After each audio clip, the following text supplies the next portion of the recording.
বাংলাদেশের সিরাজগঞ্জ জেলার শাহজাদপুরে কবি রবীন্দ্রনাথ ঠাকুরের স্মৃতি বিজড়িত কাছারি বাড়িতে হামলা ও ভাঙচুরের ঘটনা ঘটে, যার কারণে ক্ষোভে ফুঁসে উঠেছে ভারত। এমনকি ঘটনাটিকে জঘন্য আখ্যা দিয়ে কড়া প্রতিক্রিয়া জানিয়েছে দেশটির পররাষ্ট্র মন্ত্রণালয়।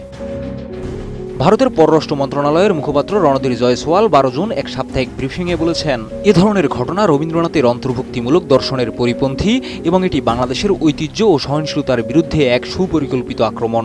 তিনি বাংলাদেশের অন্তর্বর্তী সরকারের প্রতি আহ্বান জানান যেন দোষীদের বিরুদ্ধে কঠোর ব্যবস্থা গ্রহণ করা হয়। এ ঘটনার প্রেক্ষিতে ভারতের প্রধানমন্ত্রী নরেন্দ্র মোদীকে চিঠি দিয়েছেন পশ্চিমবঙ্গের মুখ্যমন্ত্রী মমতা ব্যানার্জিও। তিনি চিঠিতে লেখেন, এই ভাঙচুরের ঘটনা শুধু অবাক করার মতো নয়, বরং এটি দুঃখজনক। বাংলার মানুষের কাছে এই ঘটনা যেন রবীন্দ্রনাথ ঠাকুরের উত্তরসূরিদের উপর এক প্রত্যক্ষ আঘাত। বাংলা ভাষা ও সাহিত্য রবীন্দ্রনাথের কাছে চিরঋণী, এমনকি বাংলাদেশের জাতীয় সঙ্গীতের রচয়িতা ও কবিগুরু রবীন্দ্রনাথ ঠাকুর। মমতা আরও বলেন, এই অপূরণীয় ক্ষতির বিচার চাই এবং ভবিষ্যতে যেন এমন ঘটনা আর না ঘটে সেজন্য আন্তর্জাতিক পর্যায়ে প্রতিবাদ হওয়া প্রয়োজন।